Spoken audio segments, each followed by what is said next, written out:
You're listening to Technology Frustrations and Gimmicks with your host, Aaron Moss. Welcome, everyone, to this episode of Technology Frustrations and Gimmicks. My name is Aaron Moss. I'm a computer expert with over 20 years of office equipment technology. This is the show that educates the lost, the weary, and those that claim to know nothing about computers and technology. The world is turning more and more tech, and so should you. We hope to answer all of your computer questions in bite-sized portions to improve your computing. This is episode 6 of 10 total episodes, all dealing with ways to speed up your computer. 101 ways to be exact. Too much information for one episode, so we made 10 episodes full of ways to speed up your computer. Listen to all 10 episodes to get the greatest benefit. We are on to way number 51, and that is to disable desktop gadgets. The desktop gadget is a program that sits and resides on your desktop. So whenever you turn your computer on, it loads this small running program called a gadget. And a gadget has some sort of it has some widget type features. Basically, what it does is it sits on your desktop and it'll either tell you the time or it'll tell you the temperature of your local city. It may have a thing that tells you the latest and greatest ticking news, or if you play the stock market, it might be always constantly be running stock market prices, something like that. If you have that running on your desktop, that is equivalent to a program running and taking up more RAM in your system. The more RAM that is being utilized in your system, the more it does not have to use for another program that you're trying to run and that you would like to run faster. The way you disable desktop gadgets, it was more popular in Windows Vista because Windows Vista had desktop gadgets enabled by default, so you actually have to go in there and disable the gadgets. They can be found in the control panel and under the features section. If you want to know exactly how to do that, call us at 520-261-5508. I won't even charge you to show you how to do that. It's real quick, it's real easy. That's something of benefit that I have for you being a listener to the Technology Frustration Gimmick Show. So, make sure that you try to do that and disable those desktop gadgets so that you can get your a faster computing experience. And that goes for anything from Windows Vista, Windows 7, Windows 8, and Windows 10, because they are part of those operating systems. Way number 52, and that is to start up with accessories unplugged. So when you turn the computer on, this goes back to having your system start up with the least amount of interruptions or the least amount of dead ends, if you will, for the BIOS to find what component to start up. So basically, when a computer starts up, one of the first functions that it performs is it turns on the BIOS, which is basically a chip inside the computer. That it's one of its basic functions is to find what device it's going to boot from. So the device can usually boot from a floppy drive to a DVD, a hard drive, which is your normal day-to-day boot drive, or can start from anything external. So if you don't have your BIOS programmed correctly, every time you turn your computer on, it might be going into a long, drawn-out process where it's trying to correctly search for the correct boot device. And when that happens, you want to make sure that, number one, that the BIOS is directed toward the correct boot device, but you don't want it to even accidentally go into booting of other devices that just happen to be connected to the system. So you want, when you boot up, you want to unplug any unnecessary accessories, things like external drives or printers, and that can save you, somewhere between a couple of seconds to a couple of minutes on your boot time. That way you don't confuse the BIOS, and it'll boot directly from the correct boot device every time because you don't have as many accessories plugged in. Way number 53, and that is to end processes with Task Manager. So this goes back to the idea that the less stuff you have running on your computer at any given time, the computer will run faster because it has less to do. The more stuff you have running at any given time, it will run each item slower. So the less items that you have running, the better. And the better and the faster your computer is going to be running. The way you discontinue or you stop programs from running, you can do it several ways. One effective way is to go into Task Manager. You can get into Task Manager one of several ways. You can get into it in Control Panel, or you can press Control-Alt-Delete on your keyboard, or a way that I personally like doing is right-clicking the taskbar, which is the bar that runs along the bottom of your Windows screen. You right-click that, and then there's going to be a selection for Task Manager. When Task Manager opens up, you're more than likely going to see a list of things that are actually running at that moment. Those are your programs that are running, so you can click any of those. And then there's a End Task button, a button that says End Task. So you can click that button to end that task if you're no longer using it. Another tab within that same window of Task Manager is called Processes. Processes will give you a much longer list because it doesn't only just show you just the programs that are running, but it also shows you all of the back-end programs that are running, a lot of the other services that are running. Now, what the nice thing about that is that there is a column header that actually tells you how much memory each one of those items is using. So the memory tab, if you tap that header that actually says memory, it'll actually arrange the tasks that are running in memory order.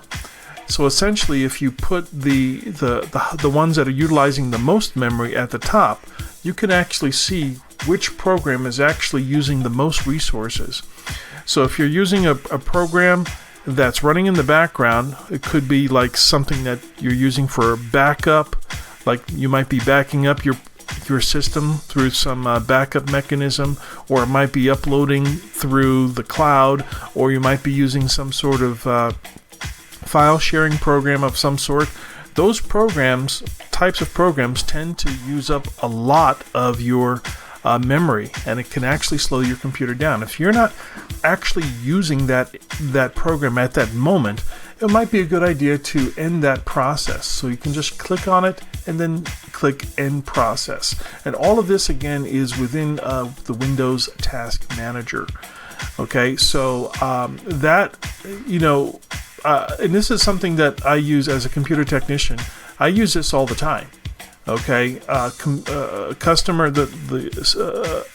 computer running very, very slow, that's still the number one reason why people call in or people initiate service calls on the computer, and that is because it is running slow.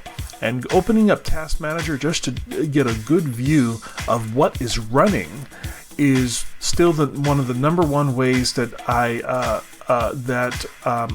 troubleshoot a computer and then eventually find out what is slowing the computer down. So if you find what is slowing it down and remove it, what's left is better speed. It's the same thing like driving a car and removing your foot from the brake. So if you're taking the brakes off and you're letting the car go a little bit faster, that's the same thing that we're using by stacking these programs that are running in order of memory usage. And you want to pay keen attention to the ones that have high memory usage. And if you're really, really not using those processes at the time, it might be a good idea to end those processes until you start using them again. That brings us to way number 54, which is to find hidden running programs using the command task list. Now, this one is actually very similar to using the task manager, but the task manager will not give you a complete list of everything, absolutely everything that is running in the background of your computer. So what you can do is you can open up a command prompt, and you can do that by just doing a search for CMD, and that would bring up a black screen that kind of looks like the old DOS command prompt, and you're going to type into there at the prompt, you're going to type in task list, and that's one word, TASKLIST, and then press enter.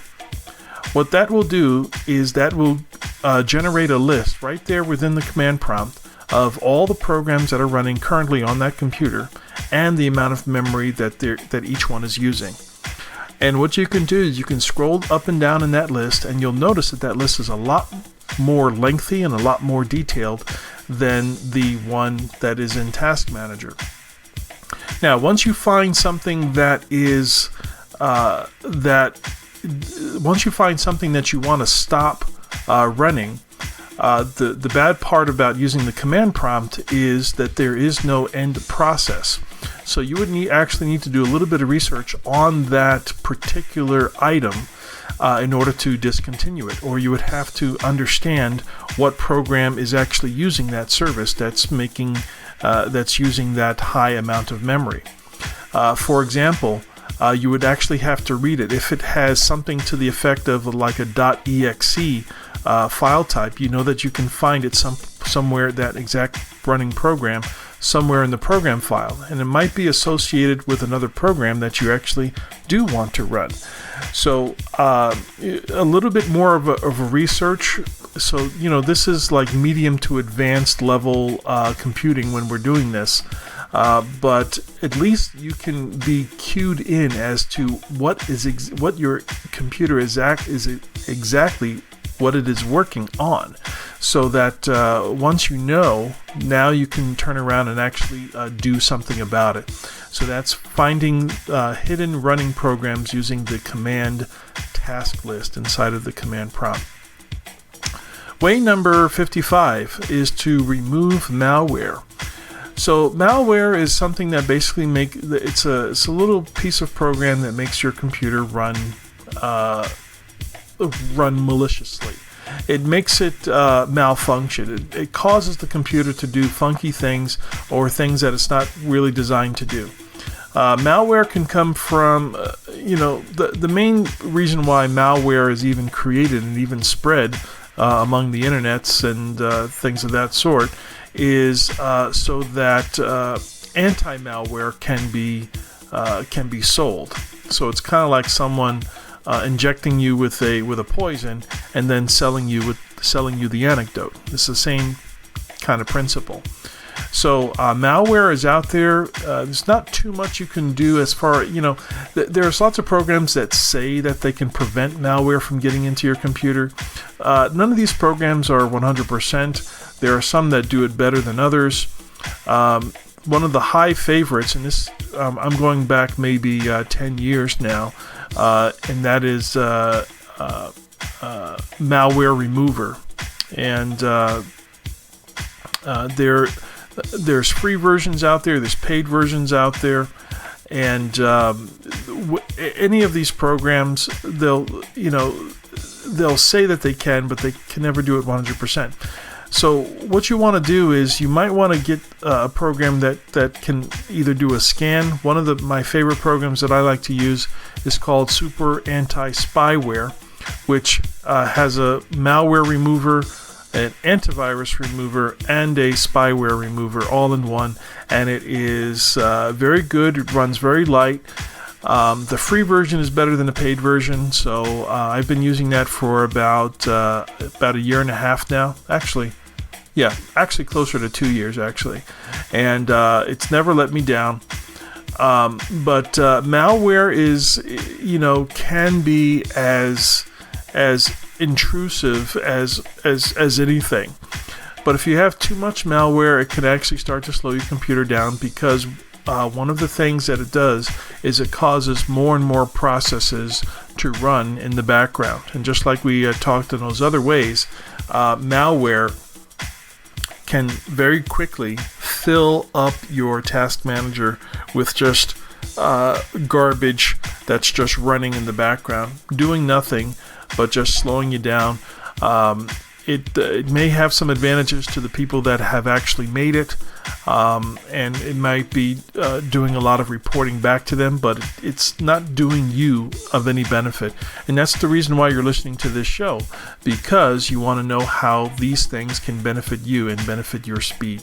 So find a way to remove malware, and I strongly recommend Super Anti-Spyware. That's the name of the program. I believe you just Google Super Anti-Spyware, and they have a website with a free download, and I recommend that you do that. The next way is way number 56, and that is to invest in a touch screen. Now, this is one of those things that it doesn't necessarily speed up the computing speed of the computer itself. This is more of a it's faster to hit a button on a screen than it is to move a mouse. Okay, so this has certain implications onto it, especially like in the food service. If you were to ever go to a restaurant and you're over to look over the shoulder of your waiter or waitress as they are punching things into a computer to your order, some restaurants use this. You'll see that they are like going through these screens like extremely quickly. Could you imagine if they were using a mouse or a touchpad in order to hit these buttons? Okay, within certain types of businesses where you have lots of users, where where the same buttons appear at the same exact spots every single time. Maybe a touchscreen could be a better option, because if they have to put in an order, okay, it could be a whole lot faster for them to just touch the screen instead of having to move a mouse. And for the average person that's just sitting at their desk, already at a computer, already with their hands on the mouse, this necessarily wouldn't apply. But if you have lots of different users using the same terminal or the same system, a touchscreen might be the way to go. Touchscreens can not only just come in laptop form, but you could actually get a touchscreen for your computer. You can, they're usually about double the price of regular brand new computer screens. The way that you can tell for sure if it is a touchscreen is it'll have an additional connector that connects to USB, and basically you have the video that runs, so that you can see what the computer, you can see the computer screen. But then there's an additional connector that actually runs the touch function of the screen, and for that communication, obviously that cannot be ran through a video cable, so they need an additional cable to send those messages through of what is being touched on the screen. So there's usually an additional serial port, or some of the more advanced ones obviously are using USBs now. So invest in a touchscreen. It might be whatever your application is for a touchscreen. If you have all those users, it might be worthwhile to have much faster operation by just touching the screen. Way number 57 is to don't let others use your computer. I had a friend of mine, he's good buddy of mine, but whenever he came over to my house and he wanted to just borrow my computer to check his email, this is before people needed to check their email on their phone, he would jump on my computer, and I can't tell you why, but every single time he jumped on my computer would run 3 times slower by the time I got back on it. Turns out he was clearing his cache every single time. I don't know what he was looking at, but he was changing settings that he didn't like, even though he was just looking at the computer for like 5 minutes. He was changing all of these settings, and I'm like, dude, why are you changing all my settings? So if you have a computer that sometimes gets used by other people, if you must lend it out, create a second user. Create or enable guest account, because that's exactly what it's for. Okay, so when you turn your computer on, okay, it's either going to take you directly to the desktop or the main part of the computer screen, like the main start screen, or it's going to bring you to a login page where you can put multiple users on that screen. And if you ever do lend your computer out, I strongly suggest that you create a second user. You can label it guest. Most operating systems have the option to enable guest account. And when you lend the computer out, what you want to do is you want to log out as yourself and then lend your computer out and tell them to use the guest account. You want to lock your account with a password so they don't even accidentally go into your account, but then only have them use the guest account. When you're using the guest account, you can program that guest account without administrator privileges. Now, basically what that means is that whatever they're doing, they cannot go into control panel and start changing things. They can't add or remove programs. They can't get into your files. Essentially, they're using the computer as if it's just like a public computer with access to nothing. They can still get online, look at websites, but they can't really make any real changes. Okay. So that's the same thing as like letting somebody borrow your car, but you only give them the ignition keys. You don't give them the keys to your trunk. You don't, you disable the latch to the hood so they can't finagle anything under the hood. No, you're just driving the car, so this is the only key that you need, right? So in that same way, you can do that with your computer. You can just give them access just to the basics of the computer, and you don't want to relinquish all of the administrator privileges. But if you do own a computer that does get shared or lent out, okay, make sure that you enable that guest account, or contact me at 520-261-5508. Be happy to help this second person who is borrowing your computer with a computer from Computer Doctor of Tucson. We have great rates. We have computers from $150, and we can even take payments as low as $20 a month. So there's really no excuse why you should even be lending your computer out. Keep your own computer and don't let others use it. Brings us to way number 58, and that is to use sleep mode instead of shutting off. Now, there's 2 advantages for doing this. So let me explain first off what sleep mode actually is. Sleep mode is when the computer, when you're not using your computer, okay? Like if you have a desktop computer, it's equivalent of if you have a laptop computer, it's equivalent of you just closing the lid. So in most computers, the default setting is if you shut the lid of the computer at any time, the computer doesn't really shut off. It goes into what's called a sleep mode, and sometimes even called a hibernation. And basically what's happening is the computer is still technically on, but it's using extremely little power. It shuts off the screen. It shuts off the hard drive. Only a few of the main chips that even just keep the computer turned on is the only thing that's still actually running. And those chips take very, very little voltage. So you can actually stay in sleep mode with the computer unplugged for a couple of days, even if you have a bad battery. So one of the things that you want to make sure that you do is when you now here's how sleep mode actually helps you have a faster computer.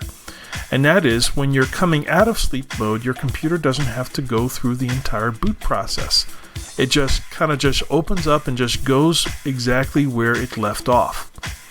So let's say that you're in an important meeting and the meeting closes, but you want to, you're just moving your laptop from one place to another. You're just going to go down to the lobby.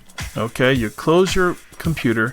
It goes into sleep mode. You go down the elevator. You go down to this other table. You open up your computer, and it takes just maybe 5 seconds for it to come back up and for you to start using your computer again.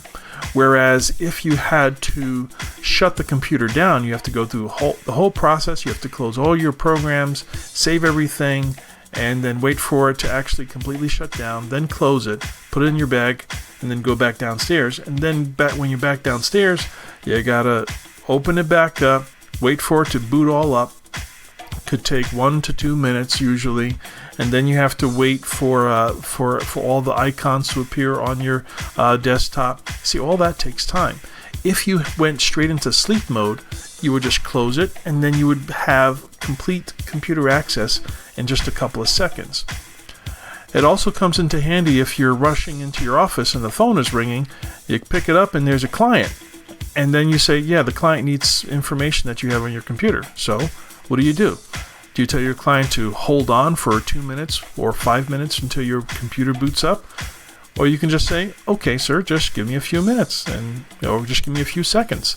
And you just have to wake the computer up by punching something on your keyboard or something. Your computer immediately comes up and you have access to your stuff almost instantaneously.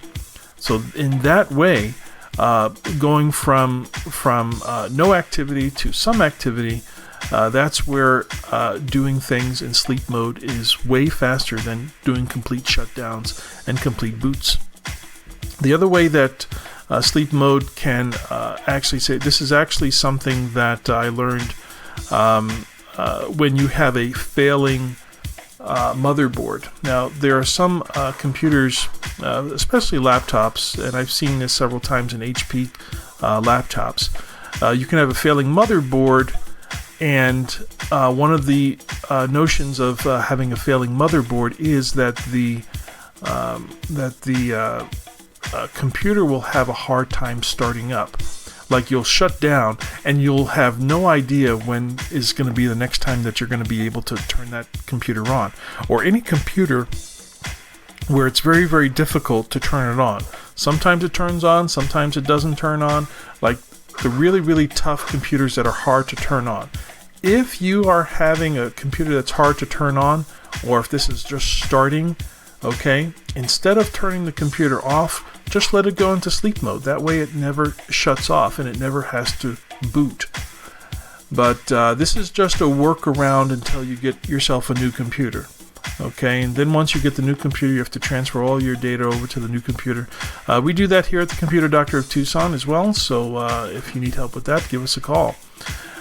So in that way, sleep mode can get you out of a jam. It can give you faster access when you open up the computer or you need something quick from the computer, so that it doesn't have to do a complete boot every time. That brings us to way number 59. That is to dedicate a computer or other devices for mundane tasks. So, the way that this actually speeds up your computer experience is that you're basically taking things that you need to do and you're splitting it between two computers. Okay? So, for example, let's say that you like to listen to music, or you have a computer that controls something in your office or in your home. I have a customer who has his security cameras running on one computer. So if you have tasks, and you may have to do a little bit of research about this, what are some tasks that could be run on another computer instead of your main computer? Have a computer that's constantly running these other tasks somewhere else. Okay? What that'll do is that'll free up a lot of the resources and memory where you're using your main computer. Some of these mundane tasks can be a computer that just plays music, or a computer that just plays movies on another TV in the house, or even running a monitor in some waiting room or some other office. Okay, it doesn't need to be taking up space on your main computer. Computers usually run best when they're given just one thing to do. Okay, so if you are doing multiple things, have other computers do multiple things. And if you can find a way to dedicate a computer to do one thing that just needs to be done constantly over and over again, that would be a good way to speed up your main computer, since it doesn't have to do those things. Okay, so you would kind of need to do some imagination of some of the things that other computers could be doing. One recommendation that I can tell you is you can do a Google search for how you can reuse or repurpose old computers, or do any type of research or watch YouTube videos on how to repurpose old computers, and you'll find tons and tons of suggestions of how some of these older computers can be used. And once these other computers are running these programs, then that will free up space on your computer to do things a lot quicker and a lot faster. Way number 60, and that is to make a system drive separate from your storage drive. So this kind of goes hand in hand with what we were talking about having other devices do other things to free up space and resources on your main computer. So let's say that you only have one computer and you have one hard drive inside of that computer. If you are running if you have a lot of things saved, or if your hard drive is running close to capacity, you might want to invest in an external drive. Maybe it's something to plug in the USB. You can buy a 1 terabyte external drive for probably about $50 on Amazon right now. But if you want to, what you want to do is you want to use these external drive and put a lot of your music, your storage, like music, movies, documents that you don't really use too much. Put those things on this other hard drive and free up some space on your internal hard drive, the memory that's actually inside of your computer. Okay, the more space that you free up on your system hard drive, the better it's going to run. Okay, what you don't want to do is you don't want to be running your hard drive that's internal inside the computer. You don't want to be running that too close to capacity, because the closer you run it to capacity, the more likely you're going to experience a failure, and you're going to experience a lot of choppy operation, or when your computer freezes. And anytime a computer freezes, like you click a button and then the computer like freezes for a while and then it comes back to life, that is almost a dead giveaway that you're having hard drive issues, and or there are errors on the hard drive, especially if it's a mechanical drive. It could also happen on a solid state drive as well. Now, for solid state drives, you don't want to go much more than half capacity, or some articles will say 70% capacity. So somewhere between, if you're exceeding 50 to 70% capacity on your solid state drive, you might want to find a way to either get a larger solid state drive, or find a way to move files off of it so that you're below the 50% mark. With the old style mechanical traditional drives, you want to stay away from, you can probably get decent operation to 80 to 90% capacity on those.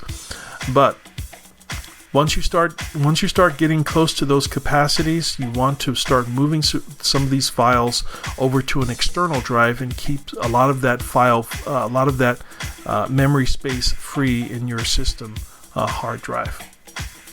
So that is pretty much it for this episode of Technology Frustrations and Gimmicks, which is sponsored by Computer Doctor of Tucson.